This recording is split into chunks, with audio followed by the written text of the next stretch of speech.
નમસ્કાર, આપની સાથે હું છું પાયલ. સ્થાનિક સ્વરાજની ચૂંટણી અને જેટલા ખેલ થયા એ બધું જ આપણે જોયું છે. સૌરાષ્ટ્રની ચર્ચાઓ ખૂબ ખાસ થઈ કારણ કે સૌરાષ્ટ્રમાં નેતાઓએ જે રીતના પ્રચાર કર્યો. આજે પ્રચારનો છેલ્લો દિવસ છે.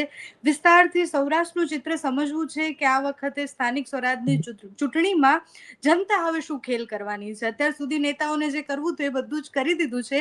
હવે જનતા શું કરશે એ વિષય પર વાત કરવી છે. તમને વરિષ્ઠ પત્રકાર જગદીશ મહેતા સ્ક્રીન પર દેખાતા હશે. અને સૌરાષ્ટ્રની વાત આવે એટલે જગદીશભાઈ જે સૌરાષ્ટ્રની રગ પારખતા હોય એમને વધારે ખબર છે કે સૌરાષ્ટ્રમાં શું ચાલે છે. જગદીશભાઈ, આપનું ખૂબ ખૂબ સ્વાગત છે જમાવટ પર. અને પહેલો સવાલ એ છે સર કે સૌરાષ્ટ્રે આ વખતે શું નક્કી કર્યું છે? નક્કી ઈ કર્યું છે બેન કે મતને વેડફવો નહીં. આ પહેલી વાત. અત્યાર સુધી એવું હતું કે લોકોને મતનું ખુદને પોતાનું મૂલ્યની ખબર નથી. એના જેવું ખબર નથી એટલે જ્ઞાતિવાદ, જાતિવાદ, વર્ગવાદ, પક્ષવાદ, પ્રદેશવાદ, આયાતી ભાયાતી એવી રીતે દઈ જ દેતા હતા. હજી કઈ આખે આખું સુધરીને ધૂળ થઈ ગયા એમ નથી કેતા, પણ જાજો ફેર પડી ગયો. ગુજરાતના સ્થાનિક સ્વરાજ્યની ચૂંટણીના ઇતિહાસમાં પહેલી વખત આ ચૂંટણી આટલી ચર્ચાસ્પદ બની કે જેનો 1 મહિનાથી આપણે સતત તમામ ચેનલ્સ ને યુટ્યુબર્સ ચર્ચા કરી રહ્યા છે, છતાં પણ નેતી નેતી નેતી હે પરમાત્મા તારી લીલાનો કોઈ પાર નથી એની જેમ કેવું પડે. તો ઈ સૂચવે છે કે જાગ ઉઠા ઇન્સાન. લોકોને પોતાના મતની વેલ્યુ બહુ જ ખબર પડી ગઈ. તમે પાયલબેન કલ્પના કરો, રાજકોટ સૌરાષ્ટ્રનું હબ છે એમ ભારતીય જનતા પાર્ટીનું પણ હબ ગણાય, બલકે ગઢ ગણાય. એમ છતાં અહીંયા રાજકોટમાં 18 વોર્ડના 72 ઉમેદવારો ઉભા છે. અમુક જગ્યાએ ઉમેદવારો તો જવા દો, જેને ચાણક્ય કહી શકાય અને પાછા હિટ ગયેલા ચાણક્ય, ફ્લોપ નહીં, એવા ચાણક્ય અને શીર્ષ નેતૃત્વ કહી શકાય એવા લોકોને પણ સોસાયટીમાં ભયંકર વિરોધનો સામનો કરવો પડી રહ્યો છે. નંબર 2 બેન, અવાજ આવે છે ને બરાબર? જી જી સર. અવાજ આવે છે બેન બરાબર? જી જી સર. હા. નંબર 2, સ્થાનિક સ્વરાજ્યની ચૂંટણી સ્થાનિક સ્વરાજ્યની છે, પણ રાજ્ય કક્ષાના રાષ્ટ્ર કક્ષાના નેતાઓએ ઉતરવું પડે. ઈ પણ હું જે કહું છું એ વાતને અનુમોદન આપે છે કે લોકોને પોતાના મતની વેલ્યુની ખબર પડી ગઈ અને પક્ષોને ખબર પડી ગઈ કે હવે માખણના પિંડામાંથી મોવાળો ખેંચી લ્યો અને ખબર ન પડે એમ મત ખેંચી શકાય એમ નથી, મત મેળવવા પડે એમ છે. આ પહેલી વખત થઈ રહ્યું છે. 27% અનામત, 50% મહિલા, પછી SIR, આ બધી જ પળોજણ પછી જે આ ચૂંટણી પહેલી એક તો આવી છે, પણ એ ચૂંટણી એવી આવી કે આ તમામ પક્ષો માટે, શાસક વિપક્ષ બધા તમામ માટે આ એસિડ ટેસ્ટ સાબિત થવાની. શાસક છે અને વિપક્ષ છે એ દૂર કરીશું તો આ બે બાબતમાં ધડો, અને જે પક્ષો આ ચૂંટણીમાંથી ધડો નહીં લે એનો કોઈ દી ધડો નહીં થાય. એનો ધડો એને લેવો જ પડશે. હવે હું તમને બ્લો બાય બ્લો થોડીક 2-4 જે મુખ્ય ચર્ચામાં છે એવી મનપાની મહાનગરપાલિકાની ચૂંટણીનું એનાલિસિસ થોડું કરું, તેના ઉપરથી આખો એન્ટાયર સૌરાષ્ટ્રમાં શું ચિતાર છે, જનમાનસમાં શું પ્રવર્તી રહ્યું છે એની ખબર પડે. સૌથી પહેલી વાત તો રાજકોટ મેં કીધું એમ સૌરાષ્ટ્રનું હબ છે, ભારતીય જનતા પાર્ટીનો ગઢ છે. 18 વોર્ડ, 72 બેઠક, તેમ છતાં પણ મુખ્ય વાત તો જે છે એ બીજી છે. વાત શું છે? કોરોના જેવો કાળ જેમાં દર ત્રીજા ખોરડેથી એક નનામી નીકળી હતી, તેમ છતાં 72 માંથી 68 બેઠક ઉપર ભારતીય જનતા પાર્ટીનો દિગ્વિજય થયો હતો. કોરોના જેવા કાળમાં જેમાં દર ત્રીજા પરિવાર કે ત્રીજા ખોરડેથી નનામી નીકળી પોતાના સ્વજન લોકોએ ગુમાવ્યા હતા. ત્યારે એમ લાગતું હતું કે નક્કી આ વખતે કઈક પરિવર્તનની ભયંકર લહેર, કારણ કે લોકોને દાજ હતી સ્વજનો ગુમાવ્યા એની. હવે એના કમ્પેરમાં તમને કહું તો આ વખતે કોરોના કાળ જેવી વિપદા તો છે નહીં, ઉલટાનું વિપક્ષે વેર વિખેર છે અને તળિયાથી નળિયા સુધી ડબલ એન્જિન કયો કે ટ્રિપલ એન્જિન કયો કે ચોપલ એન્જિન કયો, બધી જ જગ્યાએ ભારતીય જનતા પાર્ટીનું શાસન હોવા છતાં ભારતીય જનતા પાર્ટીના રણનીતિકારો પણ એમ માને છે કે 64 ને બદલે 55, 10-15 બેઠકનો જે અત્યારે આ લોકો નુકસાન કલ્પી રહ્યા છે, શાસક પક્ષના લોકો પણ, આપણે નથી કહેતા, સ્વયં ભારતીય જનતા પાર્ટીના જે લોકો અત્યારે ચૂંટણી લડાવી રહ્યા છે, લોકોને જેની ઉપર જવાબદારી સોંપવામાં આવી છે, એવા લોકોની વાત કરું છું. 10-15 બેઠક ગુમાવીશું એવું જો એ આંકલન કરતા હોય તો વિચાર કરો જનતા કેટલી જાગૃત થઈ ગઈ હશે. કોરોના કાળ જેવો કાળ નથી છતાં પણ. હવે જો 10-15 જે તૂટવાની છે, માની લો કદાચ તૂટે તો એ તૂટવાની છે એમાં કઈ છે? આમ આદમી પાર્ટી 5 થી 7 બેઠક અને કોંગ્રેસ 10 થી 12 યા 15 બેઠક, આવું બધું કે છે. 10 થી પછી ગાળો ઈધર ઉધર હોઈ શકે, પણ આમ શું એ મારા મનગઢત કોઈ ફિગર છે નહીં. મેં 50 લોકોને પૂછ્યું હોય, એમાં જે લોકો મેઇન પક્ષના રણીધણી કે રણનીતિકાર છે એવાને પૂછ્યું હોય, એ પણ સ્વયં સ્વીકારે છે આમ આદમી પાર્ટી 5 થી 7 બેઠક અને કોંગ્રેસ 10 થી 12 બેઠક કદાચ લઈ જાય. તો સવાલ એ નથી, સત્તા ઉપર તો ટકી રહેવાના છે, ભારતીય જનતા પાર્ટીની સત્તા રાજકોટ મહાનગરપાલિકામાં મળવાની, પણ જે બેઠકનો ખાલીપો સર્જાવાનો છે અને વિપક્ષો જીવતા થાય છે, એમાંથી મેં જે શરૂઆતમાં આપણે કીધું સબક લેવાનું. સબક શું? શાસક પક્ષે પણ એ સબક લેવો પડશે કે એક હથ્થું સત્તા ભલે હોય, જેન જી એટલે નવી જનરેશન ઈ જે જાગૃત થઈ ગઈ, પોતાના મતની વેલ્યુ આંકવા માંડી, એનો અર્થ એમ છે 2027માં તમે જો એની મહત્વાકાંક્ષા કે આકાંક્ષા જનતાની પૂરી નહીં કરો તો અત્યારે જે થોડુંક પરિવર્તન થયું એ મોટું પરિવર્તનમાં પણ પરિવર્તિત થઈ શકે. આ એક વાત. ભારતીય જનતા પાર્ટીમાં પ્રોબ્લેમ વિપક્ષ નથી, ઘરના જ ઘાતકી અથવા તો ઘરનો જ જે જૂનું મકાન પોતાના ભારથી પડી ભાંગે ને એમ અત્યારે ઇન્ટરનલ બહુ મોટા પ્રોબ્લેમ છે. ઇન્ટરનલ, કારણ કે જે ભારતીય જનતા પાર્ટીના લોકો લડી રહ્યા છે, 4 જણા મેઇન છે, એ 4 જણા એ તો જીતા પછી શું બનવું એની તૈયારી અત્યારથી કરી રાખી છે. કોઈને મેયર થવું છે, કોઈને સ્ટેન્ડિંગ કમિટીના ચેરમેન થવું છે વગેરે, કોઈને ડેપ્યુટી મેયર થવું છે. હવે પોસ્ટ એક છે, દાવેદાર 2-3 છે.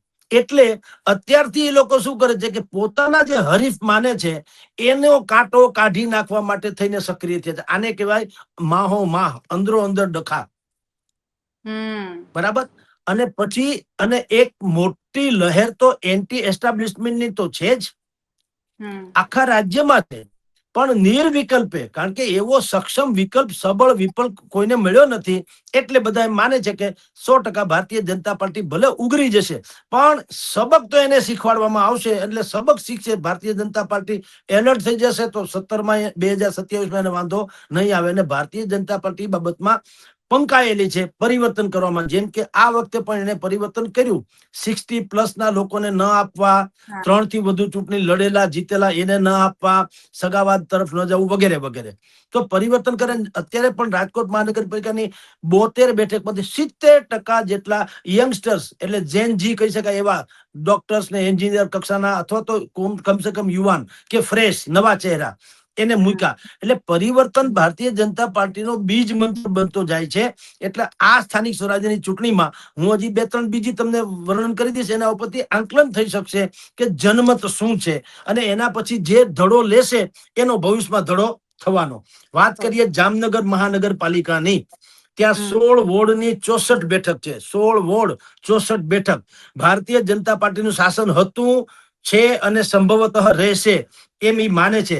તો પણ ત્યાંના પણ રણનીતિકારોથી માંડીને જાણકાર વર્તુળો કે છે કે અમારે 64માંથી 40 બેઠક અમને મળી જવાની સંભાવના છે. જીતવા માટે તો 33 જોઈએ છે, પણ 40 મળી જશે. પણ કોંગ્રેસ જે છે અનેક વોર્ડમાં કોંગ્રેસ જે છે એ 10 જેટલી બેઠક લઈ જાય અને આમ આદમી પાર્ટી એ 3-4 બેઠક ઉપર એનો વોલ્ટ જમાવે એવું લાગે છે. ક્રોસ વોટિંગ પણ મોટા પાયે થશે. 15 નંબર 16 નંબર એમાં ક્રોસ વોટિંગ થઈ શકે. જામનગરની વાત કરું છું. 1 અને 12 નંબરનો વોર્ડ છે, એમાં કોંગ્રેસ અને આમ આદમી નું જોર વધુ છે. 4 અને 1 નંબર, પછી 11 અને 2 નંબર, એમાં પેનલો તૂટશે એવું ત્યાંના લોકોનું બધાનું માનવું છે, જે જાણકાર લોકોનું. આમ તમને કહું તો મોટા ભાગે ભારતીય જનતા પાર્ટીને 33 બેઠક જોઈએ, એને બદલે મળી જાય ભલે 40, એટલે સત્તા તો ટકી રહેશે. પણ સત્તા કેવી ટકી રહેશે? આમ આમ બંદૂકના નાળ છે ટકે એવી. કારણ કે તમને પણ ઇન્ડિકેશન તો મળી જ ગયું હશે કે જનતા કાંઈક વિચારી રહી છે. અત્યારે જામનગરમાં પણ આપની જાણ ખાતર, જો આટલી બેઠક હોય, 40 માંથી જો 10 થી 14 બેઠક બીજાને વહી જાય તો સમજો કે ઘણું મોટું ઈ ભંગાણ થઈ પડે. અને ત્યાં કોંગ્રેસ અને આમ આદમી એ બેની વચ્ચે કટ્ટર ટક્કર ચાલી રહી છે. ક્રોસ વોટિંગની પણ સંભાવના છે. પેનલો તૂટશે, મેં આપને કીધું એ પ્રમાણે છે. અર્થાત સામાન્ય જનતા સમજીએ કે કહું, જો વિપક્ષો એક થઈ જાય અને એક પ્રકારના એજન્ડાથી લડે તો વધારે પડતું ભારતીય જનતા પાર્ટીને પડકારરૂપ થઈ શકે. આ રાજકોટ પછી જામનગર આવ્યા, હવે આપણે ભાવનગર તરફ આવીએ. ભાવનગરમાં 13 વોર્ડના 52 બેઠકોમાં, એમાં પણ એ લોકોને એમ લાગે છે કે 40 બેઠક ભારતીય જનતા પાર્ટી મેળવી શકશે. અને કોંગ્રેસ છે 10 થી 12 બેઠક કોંગ્રેસ. ત્યાં આમ આદમીનું કાંઈ લાંબુ ટૂંકું છે નહીં. પણ જે ભારતીય જનતા પાર્ટી બેઠક ગુમાવવાની છે, એ ગુમાવવાની છે એની પાછળનું કારણ શું છે? એનું કારણ વિપક્ષો નથી. કોંગ્રેસના તો અમુક ગઢ છે, એ તો છે જ. પણ આમ આદમી પાર્ટી એક તો પોતે એટલા ઉમેદવાર ઉભા નથી રાખી શકા જેટલા ઉમેદવાર રાખવા જોઈએ. 52 જે છે, 52 કોર્પોરેટરની જગ્યા છે, પણ આમ આદમી પાર્ટીએ 31 જેટલા જ ઉમેદવાર ઉભા રાખી શકી. એટલે જેને પૂરતા ઉમેદવાર ન મળે તો સમર્થનનો ક્યાં પ્રશ્ન આવે? એ વાત હકીકત છે ને. ઉમેદવાર તો એક જ ગોતવાનો હોય ને આખા વોર્ડમાંથી, તો એ ઉમેદવારે પૂરતા નથી મળ્યા. અને જેટલા અમુક જગ્યાએ મળ્યા છે, તો એમાં પણ કેટલાકે વળી પાછા બુદ્ધિપૂર્વક પાછા ખેંચી લીધા, ફોર્મ પાછા ખેંચી લીધા. એટલે ઈ આપણે બધા જાણીએ છીએ. અને આ બાબતમાં આપની જાણ ખાતર સૌથી મોટો ભાવનગરમાં પડકાર ઉમેદવારોને, આમ આદમીના પાર્ટીના ઉમેદવારો હોય તો ફાઇનાન્સનો છે. કાવડિયા નથી કોઈ પાસે ઘરના. એટલે આમાં ગાંઠ ને એમાં ગોપીચંદ થવાની વાતો છે.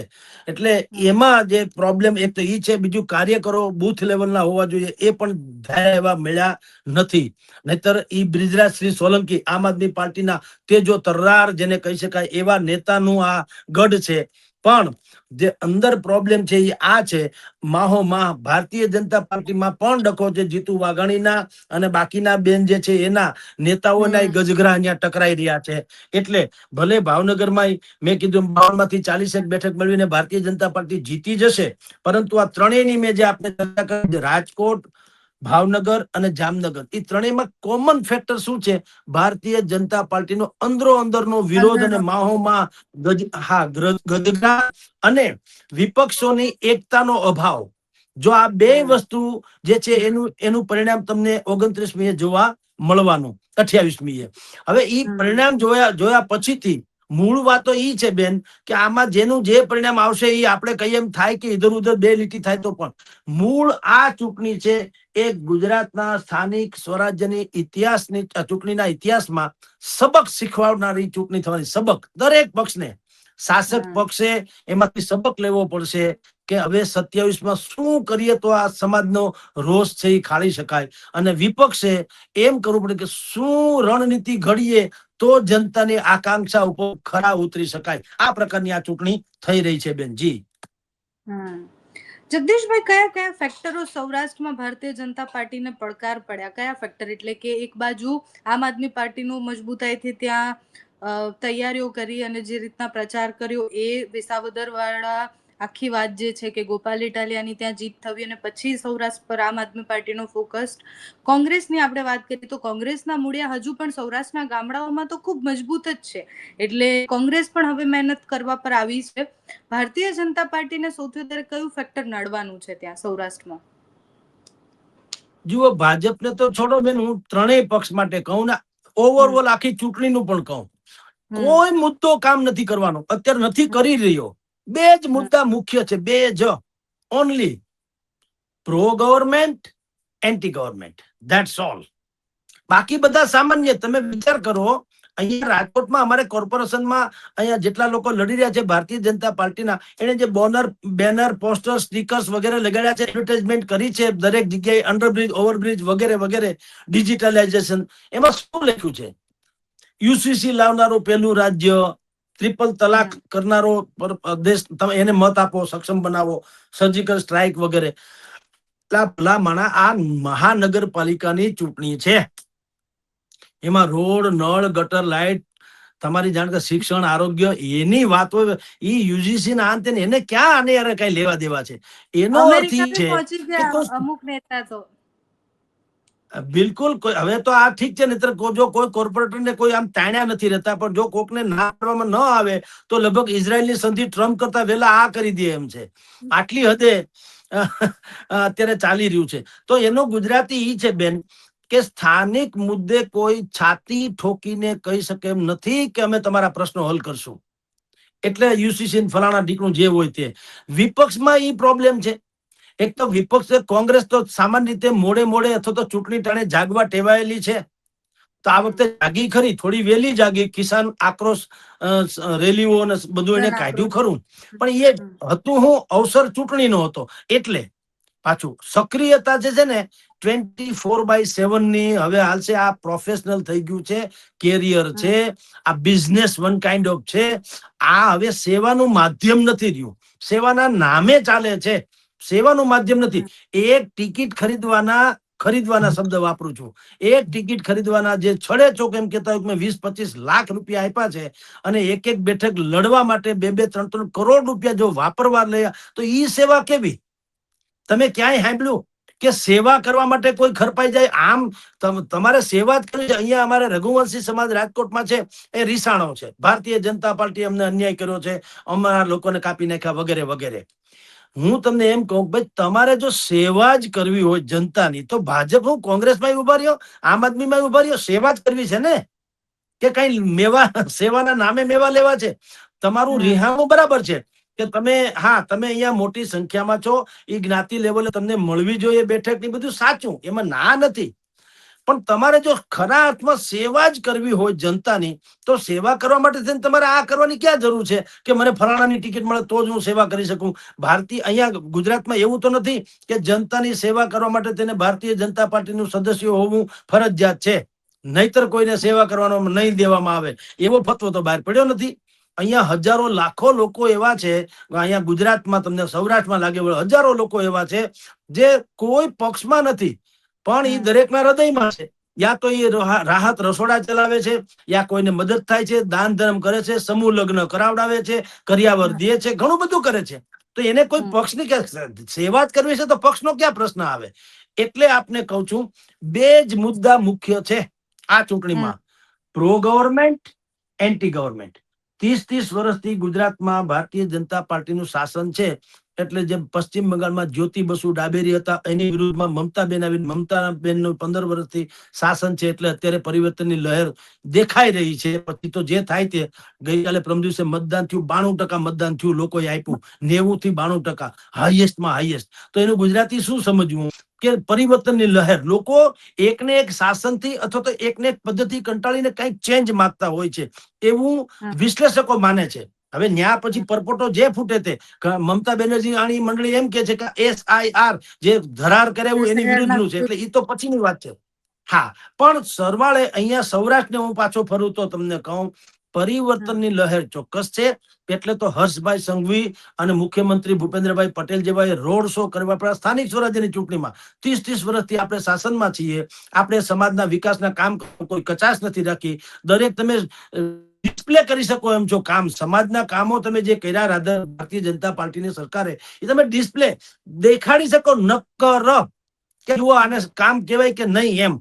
તેમ છતાં આવા 42-43 ડિગ્રી તાપમાં, ધોમ ધક્કા તાપમાં તમારે રોડ શો કરવા પડે, એ આ રાજ્ય કક્ષાના નેતાઓએ આવીને તો એ બતાવે છે કે ટર્ફ ફાઇટ ચોક્કસ છે, અને વિપક્ષોએ એ ધડો લેવો જોઈએ કે આ ટર્ફ ફાઇટ એટલે કે એન્ટી એસ્ટાબ્લિશમેન્ટનો જે લોકમત છે એને જો વધુ પડતો પોતાની ફેવરમાં લેવું હોય તો એને શું રણનીતિ ઘડવી. એટલે મેં બે પ્રો ગવર્મેન્ટ, એન્ટી ગવર્મેન્ટ. જી બેન.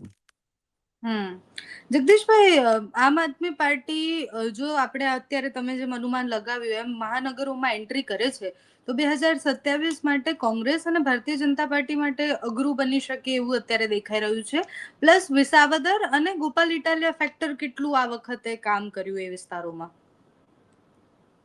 બેન, વિસાવદર નું ફેક્ટર જયારે ગોપાલ ઇટાલિયા જીતા ત્યારે જે હતું હાઈએસ્ટ ઉપર, કારણ કે ગોપાલ એક નવી આશા તરીકે ઉભર્યા હતા. પછી હમ નવું હતું એટલે આમ આદમી પાર્ટીમાં કોઈ વિખવાદ નતો. આમ આદમી પાર્ટી અખંડ હતી. કરસનદાસથી ભાદરકાથી માંડીને રાજુ કરપડા સુધીના લોકો પણ એમાં હતા, જે હવે હમ નથી. એટલે એક તો હમ પાર્ટી છૂટી. પછી વિસાવદરના લોકોમાં યા તો ક્રિએશન કરવામાં આવ્યું હતું, જુદી વાત છે, પણ હવે લોકોને ગોપાલ ઇટાલિયાની સામે પ્રશ્નો કરતા થયા છે.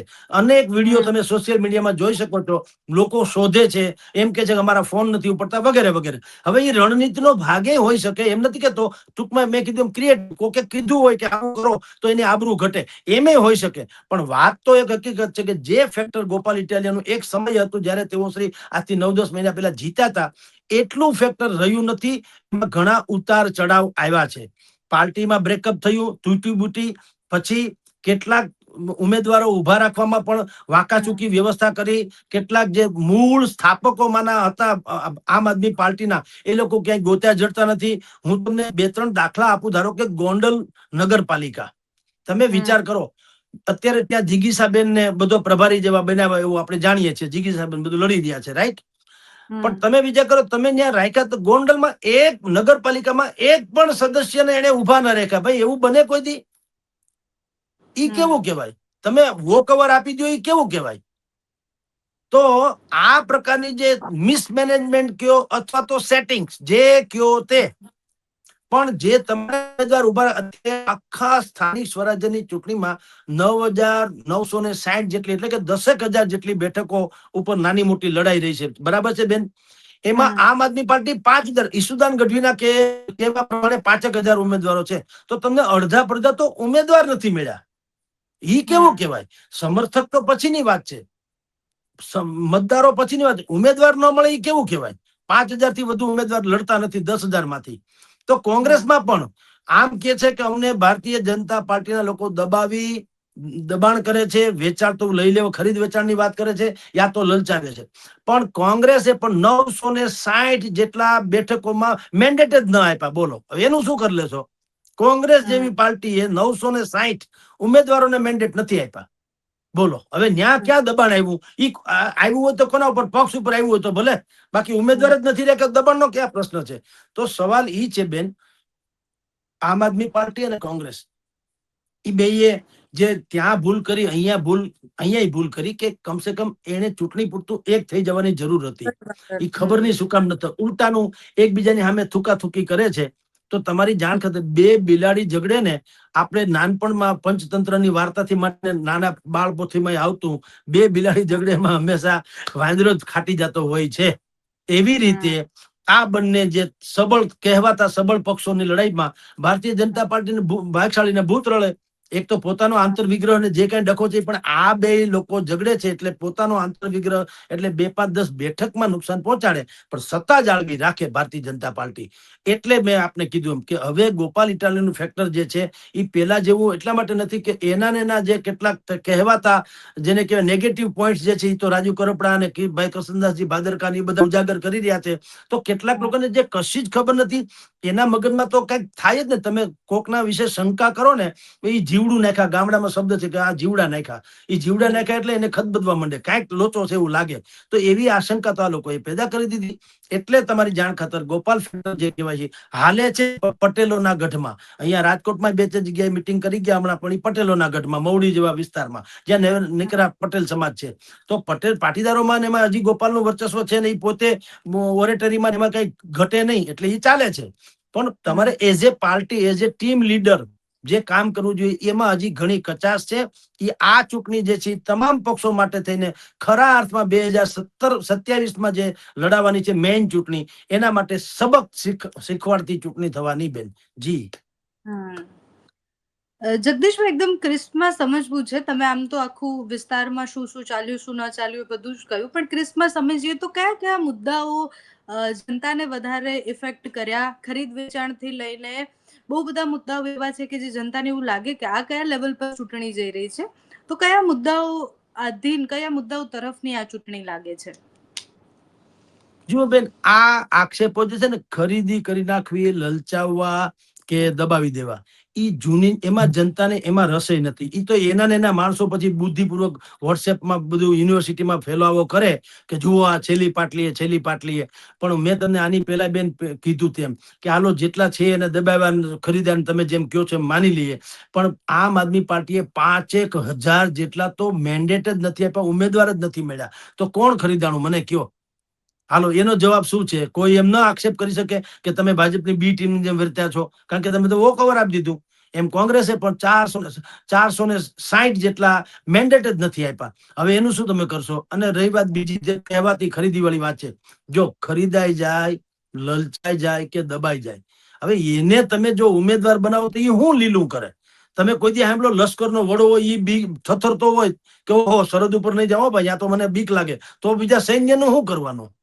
સૈન્યને તો પ્રેરણા આપવી જોઈએ. લશ્કરના વડાએ તો હંમેશા હોંસલો બઢાવવો જોઈએ ને, કે હું છું ત્યાં કઈ ચિંતા નહીં. એને બદલે ઈ જ એના ટાટિયા ધ્રુજતા હોય તો સૈન્યનું શું થાય? એમ જો તમે જેને નેતા બનાવવા માંગો છો, લોકોના પ્રતિનિધિ બનાવવા માંગો છો, ઈ યા તો ખરીદાઈ જાય, યા દબાઈ જાય, યા લલચાઈ જાય, એવો જ હોય ભાંગલો તૂટલો જેમ કહેવાય. તો એનો ઈ તો જીતે તોય હું ને હારે તોય હું, એનો શું મતલબ? એટલે સક્ષમ જેને કહી શકાય, જેની પરિભાષામાં જેને કહેવાય સક્ષમ, સમર્પિત, જેને કહેવાય વિઝનરી, યુવાન, શિક્ષિત, આવા ઉમેદવારો તમે પસંદ નથી કરી શક્યા. ઈ તમે વાત કરો. બાકી ખરીદાઈ ગયા ને ફલાણાઈ ગયા ને એવું તમે કરીને બેઠા, ઈ ખરખરો કરો તો સમાજ શું કરે? સમાજે આપી હતી, તમે ઉમેદવાર ઉભા રાખ્યા હતા, સમાજે ક્યાં ઉભા રાખ્યા? તમે સમાજ શું કરે? તમે એવા ઉમેદવાર કેમ ઉભા નથી રાખતા કે એને દબાવી ન શકાતા? જેમ કે કોંગ્રેસે અત્યારે 460 ની વાત કરો તો 10,000 જેટલામાંથી 9,000 જેટલા ઉમેદવાર તો લડે છે ને, કાંઈ એને કાંઈ ન દબાવી શક્યા? તો તમે એવાને કાં પસંદ બધા ન કર્યા? એટલે હું આપને કહું બેન, ઈ મુદ્દો નથી. મુદ્દો શું છે ચૂંટણીમાં તમને કહું. બે મુદ્દા મેં કીધું ને, પ્રો ને એન્ટી. એમાં હું તમને થોડુંક બેકગ્રાઉન્ડમાં જાઉં, વિશેષમાં જાઉં. અત્યારે જનતાના માનસમાં શું છે કે ભારતીય એટલે શાસક પક્ષ એ જે છે ને એ વધારે પડતા બેફિકરા બની ગયા છે. બેફિકરા. એને એમ કે જનતાની પડી નથી, કારણ કે એની પાસે જેટલા મત જોઈએ એટલા છે એવું એ માને છે. આમ પણ તમારી જાણ ખાતર વિશ્વની સૌથી વધુ સદસ્યતા ધરાવતી પાર્ટી હોવાનો દાવો તો એનો છે જ. 8 થી 9 કરોડ સદસ્યો છે એવું બધું કે છે. અને ખાસ કરીને ગુજરાતમાં તો ગુજરાતમાં 6.5 કરોડની જનતામાંથી 2-2.5 કરોડ એના સદસ્યો હોવાનો એનો દાવો છે. હવે 50% જેટલા તો કમિટેડ વોટર્સ છે, સમજી લ્યો.